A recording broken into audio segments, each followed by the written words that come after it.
Salam sejahtera dalam kasih Tuhan kita Yesus Kristus. Hari ini kita akan bersama-sama merenungkan firman Tuhan. Dan sebelumnya mari kita memuji nama Tuhan.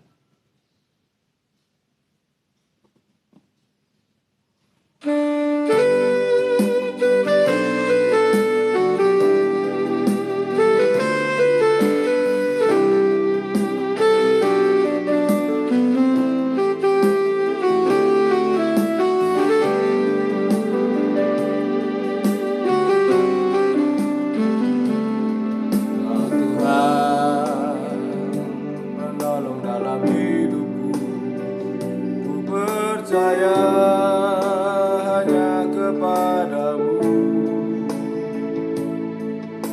Kau pegang tanganku dan tuntun langkahku. Yesus, Kau perlindunganku. Kau Tuhan, kekuatan dalam hidupku, penolongku dalam kesesakan. Kau gunung batuku dan pertahananku. Yesus, Kau kemenanganku. Yesus, padamu ku berseru, Kaulah penyelamatkanku. Terpujilah Kau Tuhanku. Mulutku memuji namamu sepanjang umur hidupku. Terpujilah Kau Tuhanku di atas segalanya.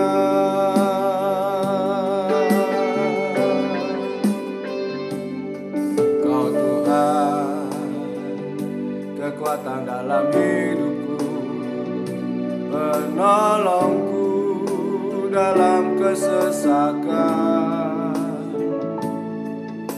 Kau gunung batuku dan pertahananku.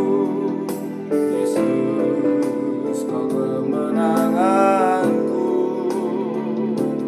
Yesus, padamu ku berseru, Kaulah penyelamatkanku. Terpujilah Kau Tuhanku. Mulutku memuji namamu sepanjang umur hidupku. Terpujilah Kau Tuhanku di atas segalanya. Kaulah kehidupan,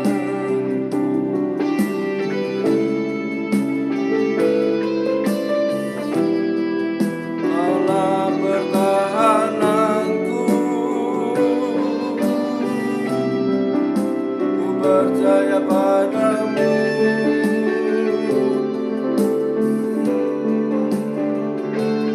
Yesus, padamu ku berseru, Kaulah penyelamatkanku. Terpujilah Kau Tuhanku. Mulutku memuji namamu sepanjang umur hidupku. Terpujilah Kau Tuhanku di atas segalanya. Mulutku memuji namamu sepanjang umur hidupku. Terpujilah Kau Tuhanku di atas segalanya.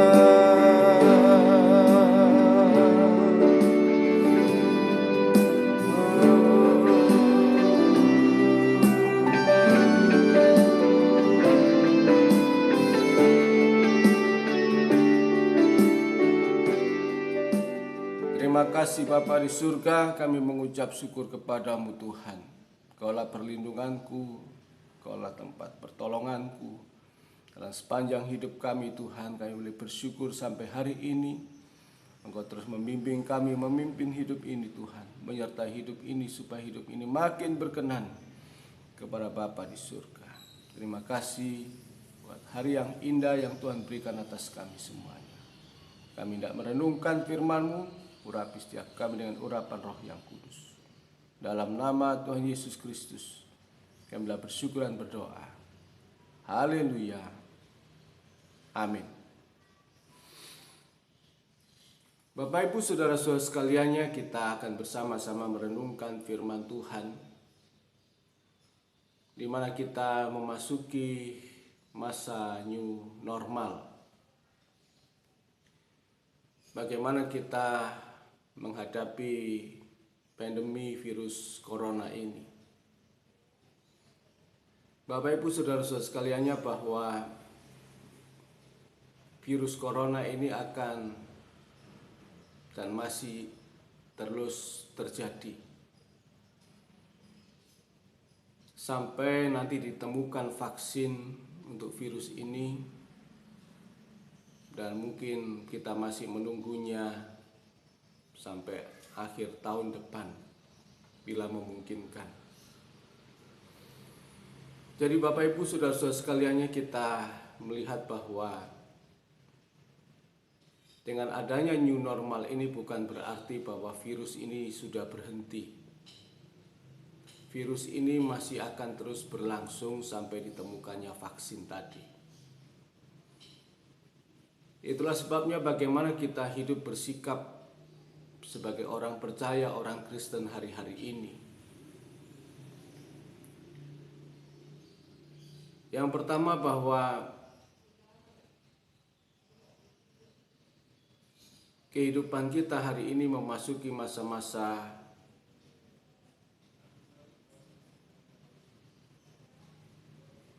ujian penting untuk iman kita. Di dalam Daniel pasal yang ke-12 ayat yang ke-10, firman Tuhan berkata bahwa banyak orang akan disucikan dan dimurnikan dan diuji. Jadi banyak orang akan disucikan, dimurnikan dan diuji, tetapi orang-orang fasik akan berlaku fasik. Tidak seorang pun dari orang fasik itu akan memahaminya, tetapi orang-orang bijaksana akan memahaminya. Itulah sebabnya kita perhatikan dengan sungguh-sungguh bahwa menghadapi suasana seperti ini kita harus sungguh-sungguh bijaksana. Karena banyak orang akan disucikan, dimurnikan, dan diuji. Menghadapi pandemi virus corona ini, orang akan mengalami krisis kesehatan. Memutus penyebaran virus ini dengan memahami protokol kesehatan, pakai masker, jaga jarak, mencuci tangan dengan air yang mengalir, makan makanan yang bergizi, yang sehat, dan kita menghindari kerumunan-kerumunan yang terjadi. Nah, inilah yang kita harus sungguh-sungguh memperhatikan, bahwa kalau virus ini ada dalam tubuh kita, mungkin kita menjadi carrier untuk bisa menularkan kepada orang lain, atau kita ketularan virus dari orang lain. Maka kita harus hidup bijaksana. Jangan hidup seperti orang fasik. Jangan kita hidup seperti orang-orang yang bebal. Tetapi kita harus sungguh-sungguh memahami krisis ini. Yang penting adalah untuk hidup kita makin disucikan, untuk hidup kita makin dimurnikan dan hidup ini diuji iman kita.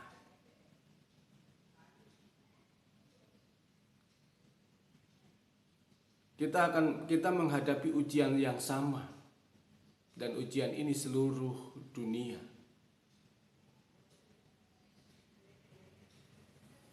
Bukan ujian yang tertulis di bangku-bangku sekolah, tetapi inilah ujian kehidupan. Itulah sebabnya kita harus bersikap yang benar, kita harus bersikap yang bijaksana dalam menghadapi situasi seperti ini. Bagaimana kita berperilaku menjadi orang Kristen, yang kita juga harus menjadi teladan bagi semua orang. Betapa berbahayanya virus ini dan sungguh sangat mematikan. Bukan karena kita takut mati dalam hidup ini, tetapi seperti inilah yang harus kita jalani hidup ini. Lewat penyucian hidup, pemurnian hidup, untuk kita tidak lagi terlibat dengan segala gejolak-gejolak yang ada di dunia ini, segala keinginan dunia ini, tetapi kita bersikap benar di hadapan Tuhan. Dalam menghadapi new normal, menghadapi tatanan baru, inilah yang kita lihat bahwa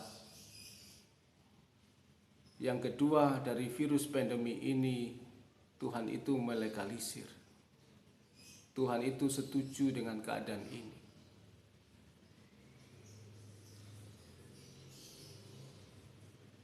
Supaya manusia tidak terus hidup menurut keinginannya, menurut keinginan dunia ini. Maka dengan adanya pandemi virus corona ini mencegah manusia untuk tidak terus hidup menikmati kenikmatan dunia ini dalam pemenuhan keinginan-keinginan dagingnya. Itulah sebabnya pergolakan-pergolakan semacam ini Tuhan itu menyetujuinya. Mungkin juga Tuhan di balik semuanya ini untuk supaya manusia hidup dalam tatanan baru, new normal.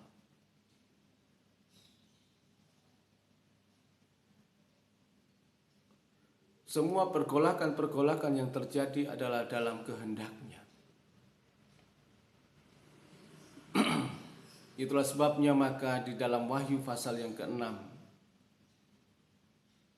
bagaimana kita melihat kuda-kuda dilepaskan.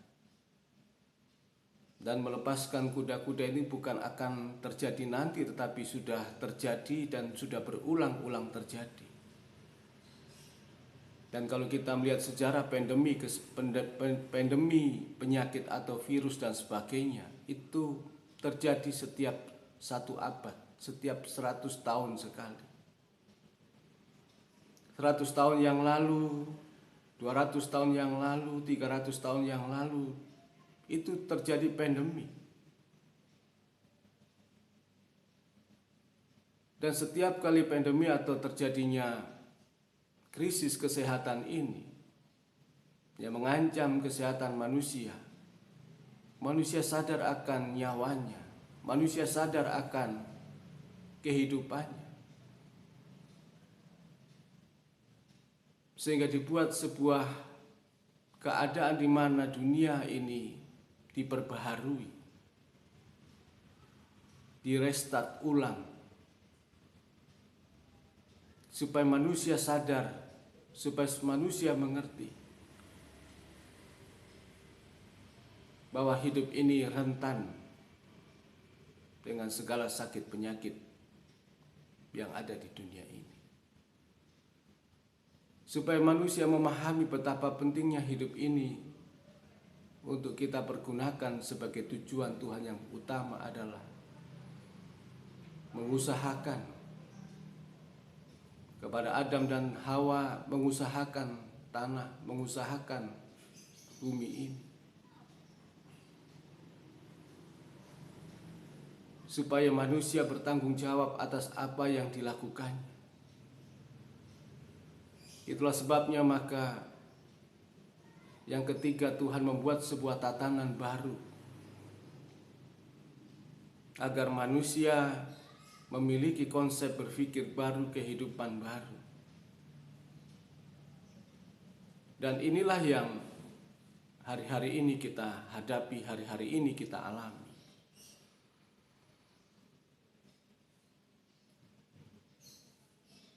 Kita mulai berpikir betapa rentannya tubuh kita.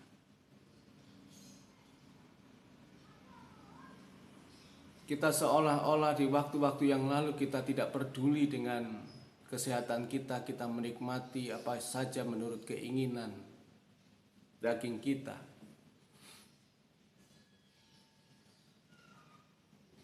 Kita memiliki cara hidup yang sembrono. Kita memiliki gaya hidup yang semena-mena. Gaya makan juga manusia begitu rupa. Kita mengenal di zaman ini ada junk food, ada makanan cepat saji, dan semua orang tidak berpikir tentang pentingnya makan sehat. Semuanya menurut apa yang selera lidah kita. Itulah sebabnya di dalam Galatia pasal yang ke-6 ayat yang ke-7, janganlah sesat. Allah tidak membiarkan dirinya dipermainkan.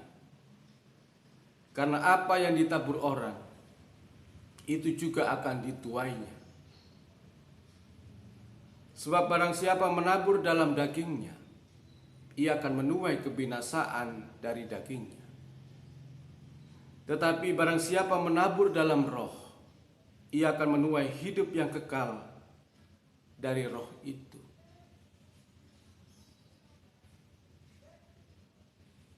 Jadi tatanan Tuhan, hukum alam, itu berlaku dan berlangsung.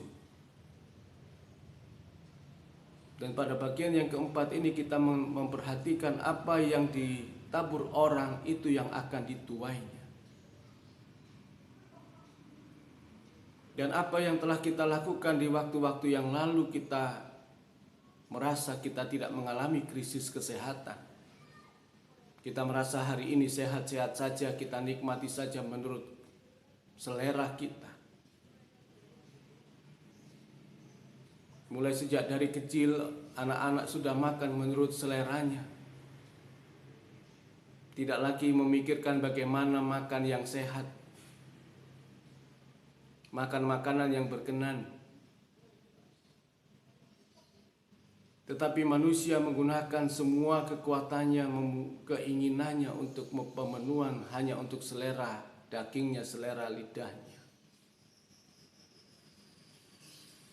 Sehingga hari ini begitu virus datang dan sangat rentan sekali manusia akan menghadapi virus ini. Karena manusia memiliki gaya hidup yang salah di waktu-waktu yang lalu. Apa yang ditabur orang itu yang dituainya.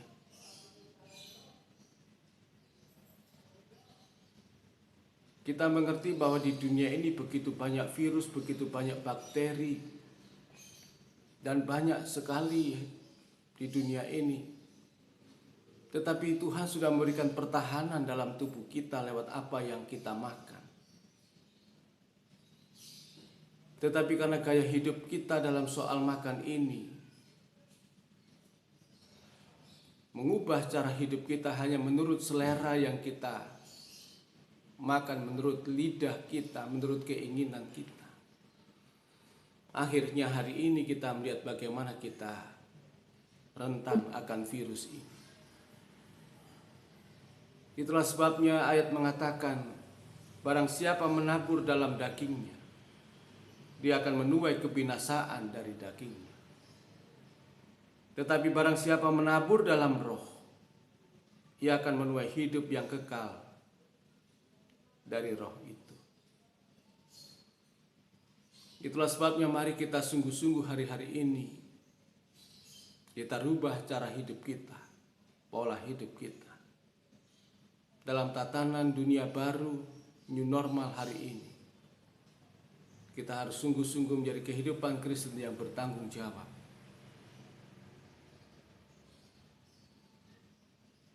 Atas semua yang telah kita lakukan di masa lalu. Tetapi masih ada kesempatan Tuhan sampai hari ini jika Tuhan memberikan kepada kita kesehatan. Marilah kita menabur di dalam roh,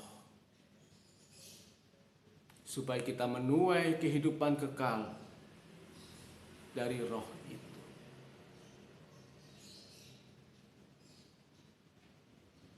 Mulailah kita melawan segala keinginan daging kita. Mulai dari selera makan kita. Seringkali kita ingin kepada selera makan yang nikmat, yang enak. Tetapi kita tidak tahu bahwa kita dengan kenikmatan itu membawa kehidupan kita rentan menghadapi segala sakit penyakit. Demikian juga roh kita. Kalau kita tidak menaburnya di dalam kebenaran, dalam roh, maka rohani manusia juga rentan akan dosa yang akan menjerumuskan manusia ke dalam kehidupan kebinasaan kekal di dalam neraka. Itulah sebabnya marilah kita perhatikan baik-baik di masa tatanan kehidupan baru hari ini. Berpikirlah bijaksana bahwa ini bagian Tuhan untuk Tuhan menyeleksi hidup kita, supaya kita hidup disucikan, dimurnikan dalam ujian hidup ini. Jangan menjadi orang bebal, tetapi mari kita hidup bijaksana, bertanggung jawab menghadapi semuanya ini. Dan kita percaya semua pergolakan-pergolakan yang sedang terjadi ini ada dalam sepengetahuan Tuhan, dan Tuhan melegalisirnya, menyetujuinya. Agar yang ketiga ada tatanan baru dalam hidup dunia ini. Dan Tuhan mengubahkan dengan cara yang Tuhan sendiri lakukan. Demikian juga apa yang kita tabur, kita tuai. Sebelum kita terlambat, mari kita menaburkan hidup ini dalam roh. Untuk kita memiliki Tuhan, memiliki Kristus, dan firman Tuhan bisa kita sampaikan kepada semua orang. Jangan hidup menurut keinginan daging, kehidupan, keinginan selera kita, tetapi hidup menurut keinginan Tuhan. Tuhan Yesus memberkati kita semuanya.